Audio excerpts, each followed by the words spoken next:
Digamos ahí, en la condición de óptima eficiencia. Aparecen elementos técnicos que aparecen súper marcados en la forma de cómo se enfrentan los temas para la discusión, ¿ya? Y lo importante e interesante del ramo es que ustedes tomen estos elementos para que después aprendan a usarlos de manera aplicada, ¿ya?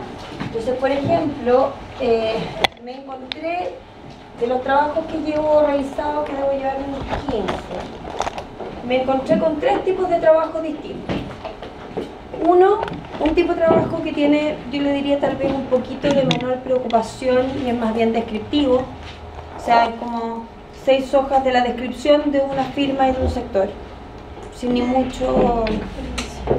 tipo de aporte de valor agregado, más o menos de ningún tipo. Ahí entiendo que pueden haber diversos elementos como competencia de tiempo, el uso de recursos, capacidad de hacer la bajada, de más aplicada en el sector, 20.000 cosas que pueden pasar, ¿ya? Pero hay un tipo de trabajo que fue desarrollado hace varios. Hay otro tipo de trabajo donde denoto un esfuerzo, identifico que lograron hacer una identificación de una firma dentro de un sector, hay una contextualización, hay uso de cifras, hay ciertos elementos de cálculo, hay algunas personas que trataron de meter elementos teóricos medio a presión, así como no muy armaditos dentro de la estructura, pero hubo un intento de plantear algo en el informe. Y lo otro que me encontré, que esto sí se los quiero llamar a colación, es que tienen un cruce, algunos, que les puede hacer un poco ruido en la cabeza porque se les está mezclando la micro con la macro, ¿ya? Entonces, por ejemplo, me llegó un trabajo que particularmente este trabajo además utilizó mucho elemento que rescató de un paper que debe haber sido bastante bueno para tratar de explicar productividad en el sector de la minería, pero donde me doy cuenta que hay una desagregación entre los elementos que pueden explicar elementos de macroeconomía y microeconomía que no son esencialmente lo mismo. Por ejemplo, si uno tiene una función de características neoclásicas tipo Cobb-Douglas, que es la que más se utiliza para identificar elementos de eficiencia y productividad, donde tengo, por ejemplo, un factor capital en periodo sub t elevado a un factor alfa, ¿no? Con un factor L en un periodo sub t elevado a un factor beta, y donde tengo una condición de un tercer factor que representa el agotamiento. En este caso era una función para explicar rendimiento del sector minero, entonces representa el agotamiento del recurso natural, donde claramente los coeficientes van a estar asociados al resto que no está acoplado al uso del capital y del trabajo. Les voy a decir una cosa: cuando uno tiene y trabaja con una variable con el subíndice t, quiere decir que uno extrapola una serie de tiempo. Es decir, yo agarro esa variable y reviso cómo se comporta a través de un periodo definido de tiempo, y cuando uno analiza una variable así, la está analizando en el contexto macroeconómico, porque estoy observando en el fondo el comportamiento de esta variable de forma agregada. Cuando analizo los elementos de carácter microeconómico, cuando yo puedo agarrar una función de producción de estas mismas características, pero le saco una foto en un momento en el tiempo, por lo tanto trabajo con un corte discreto. Entonces, ahí aparecen dos conceptos que pareciera que son lo mismo, pero que no son lo mismo: estocástico y aleatorio. Cuando hablamos de variables estocásticas, quiere decir que están afectas a perturbaciones, pero en un momento en el tiempo. Por lo tanto, tienen probabilidad de comportarse de una manera o de otra.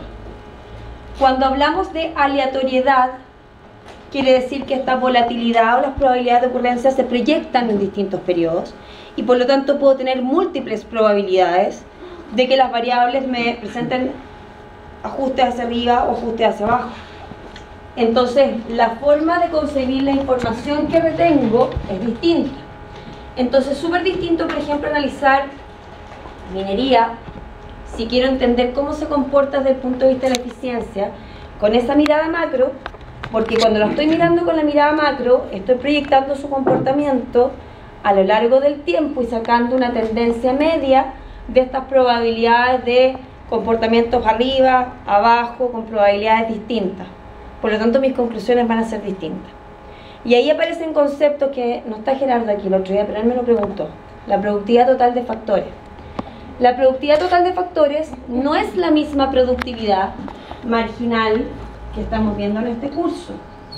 Porque la productividad marginal va a medir el impacto incremental del efecto sobre el sector que estoy analizando de modificar ínfimamente la variable que estoy observando en un momento en el tiempo. Marginal, corte discreto. Cuando yo hablo de productividad total de factores, yo lo que calculo es el aporte de cada uno de los factores sobre el sector productivo extrapolado a esta trayectoria de tiempo. Por lo tanto, estoy midiendo cuestiones distintas.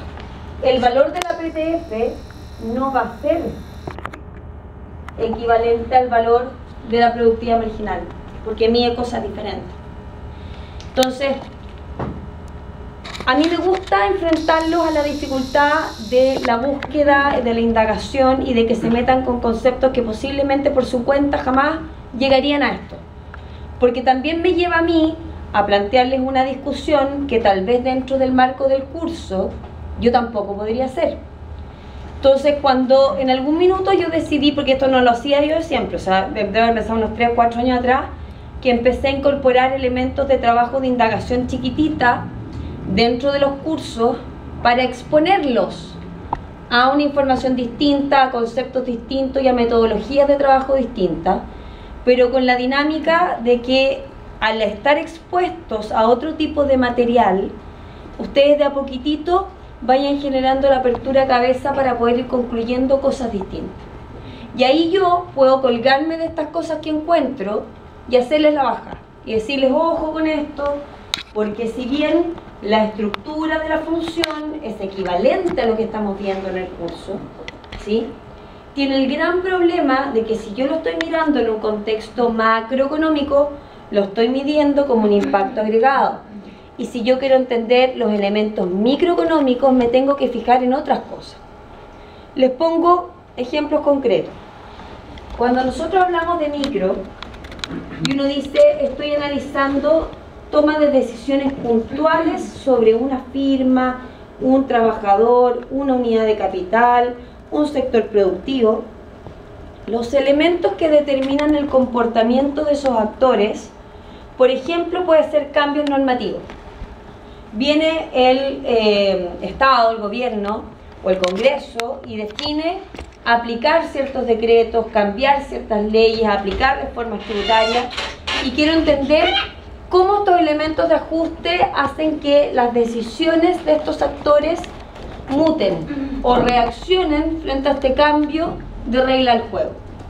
O por ejemplo, también el gobierno o el Congreso o quien tenga la factibilidad de tomar decisiones de repente dice, quiero aplicar algún tipo de herramienta económica que incentive un comportamiento distinto a lo que estoy experimentando en el sector que estoy analizando. Entonces aplico un impuesto, aplico un subsidio, aplico una subvención, aplico una transferencia que afecta al individuo. Entonces quiero saber cómo el individuo toma este elemento de herramienta que genera un cambio en el incentivo y modifica la forma de responder. Esas son preguntas microeconómicas y la macroeconomía no las resuelve. Pero una vez que yo tomo esas decisiones microeconómicas y veo comportamiento y las agrego, llego a un resultado en promedio que me representa a la masa. Y ahí tomo decisiones macroeconómicas. No sé si vieron la portada la segunda hoy día en la tarde. ¿Vieron la portada la segunda? ¿Miran los diarios alguna vez en la vida? Ya, qué bueno. Porque vamos a empezar a mirar los diarios para ver estas cosas. ¿Ya? Salí una portada haciendo referencia al ministro Larraín, que es el ministro de Hacienda, y que en el fondo básicamente hoy día se está enfrentando un escenario exterior más deteriorado. ¿Cuál es el problema que tenemos? Tenemos un dólar que está disparado, los argumentos hoy día están principalmente asociados a la guerra comercial, temas macro. El yuan, la moneda china, se devaluó fuertemente y eso fortalece al dólar. Por lo tanto, todas las otras monedas que siguen la trayectoria de sus principales socios comerciales se deterioran detrásito del yuan. Por lo tanto, nuestra moneda también está deteriorada.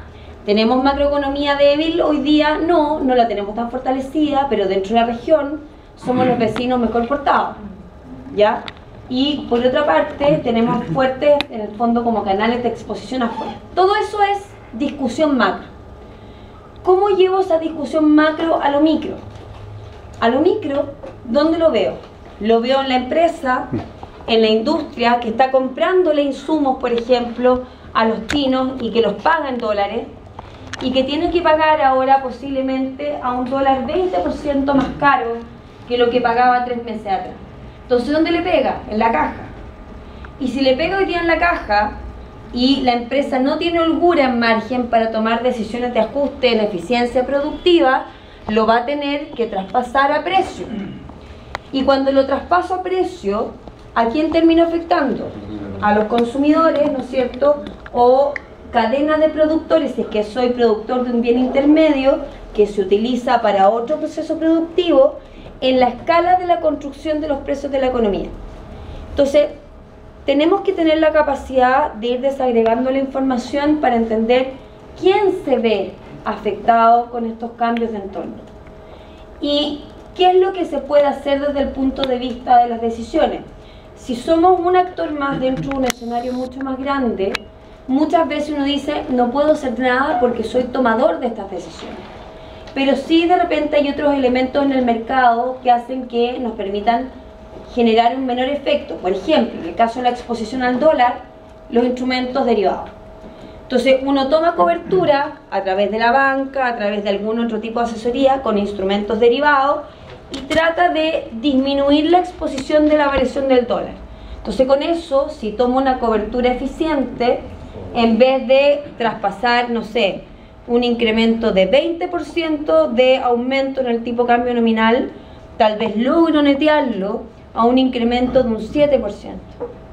Y de alguna manera, descontándolo de costos y de costo de oportunidad en el uso de los recursos, tal vez mi costo neto es 10%, pero aún así, disminuir el grado de exposición en mi flujo operativo en un 10% que finalmente tiene efectos en el valor financiero de la compañía, en la disponibilidad de flujos económicos y en la toma de decisiones. Por lo tanto, ¿tiene impacto micro? Completamente. Eso es lo que necesito que ustedes vayan identificando con claridad porque todavía tienen un menjunje.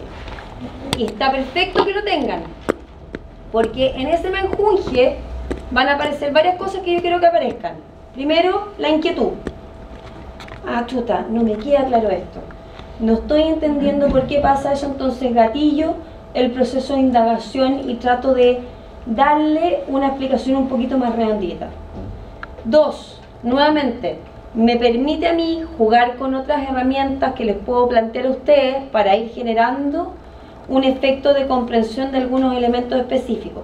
Hasta el momento de los trabajos que he visto, bueno, hay varios de minería, hay de leche, ¿cierto?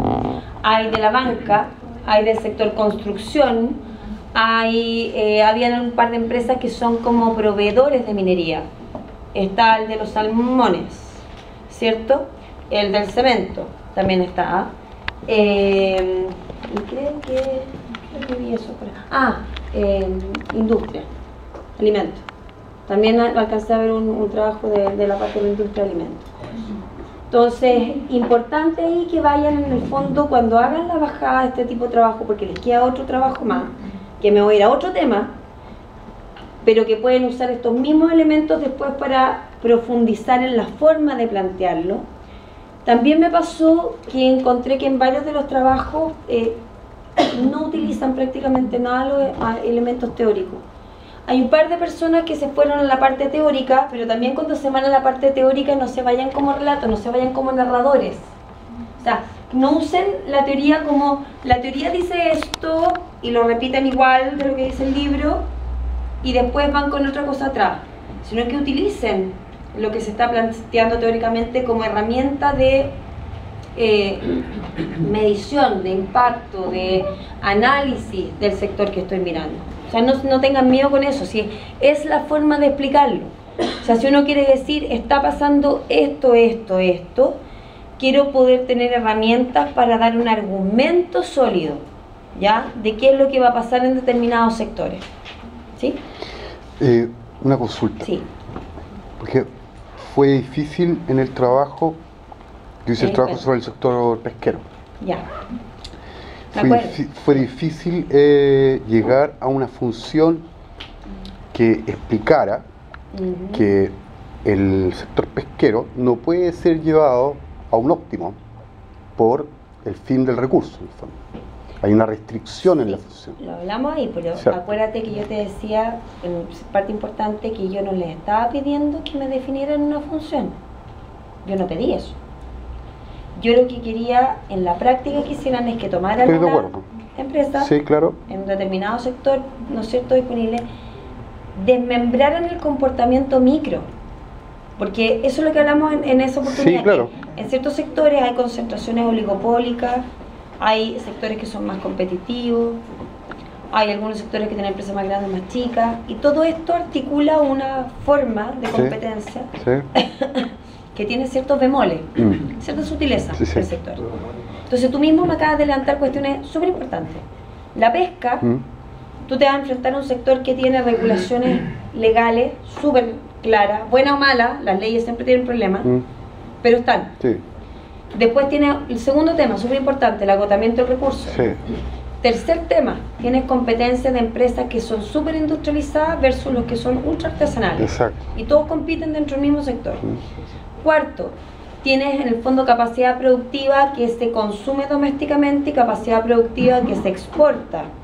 Por lo tanto, tiene un tratamiento distinto y tiene distintas vulnerabilidades. Quinto, recursos. ¿Qué tipo de recursos usa la pesca? Va a depender del tipo de desarrollo industrial, si es más capacitado, menos capacitado, más caro, más barato, el costo del riesgo del sector. O sea, empiezan a aparecer un montón de elementos que uno tiene que ser capaz de discutir, de plantear. Si esto está aquí, por eso yo les decía, yo no quiero que ustedes me hagan un análisis del sector está bien, no está haciendo bien las cosas, está haciendo mal las cosas, esa es la función que usa o esa no es la función que usa. Quiero que trataran de ver en el fondo cómo opera el sector, cómo muestra una integración en el uso de los factores productivos, dónde se ven elementos de productividad. Esa es otra cosa que también quiero hacerles notar. No usen el concepto de productividad como una característica. No sé si me explico. A ver, uno puede decir, mira, este grupo de gente obtiene siempre las metas que se le piden, por lo tanto son súper productivos. Ahí me estoy refiriendo como que son productivos porque logran las metas. En economía, cuando nosotros nos referimos a productividad, la medimos. Entonces, de repente hay algunos trabajos que sacaron a flotación indicadores súper interesantes. Cantidad de producción por hectárea disponible. Volumen de energía en kilowatt hora utilizado para generar tantas toneladas de producción. Las mismas toneladas de producción, comparado con años anteriores, usaron más kilowatt hora y menor concentración de gente, por lo tanto hubo un cambio en la concentración, en la intensidad de uso de factores. Ahí aparecen cuestiones concretas. ¿Se fijan? No aparece la productividad como una sensación de, aparece como una medición. Los gringos, a la diferencia del español del inglés, es que el inglés tiene palabras que son súper precisas para definir cosas. Measurements, medidas. Yo mido lo que usted está haciendo. Si yo lo digo en castellano suena como castigo. No, en inglés es neutro. Yo estoy haciendo un measure de lo que usted está rindiendo. Estoy identificando la unidad por la cual lo estoy midiendo. Estoy comparando resultados de un periodo anterior respecto al otro. Y no tiene carácter de juicio de valor. Así se dice. ¿Se fijan? Entonces, está bien que les haya costado. Me encanta que les haya costado.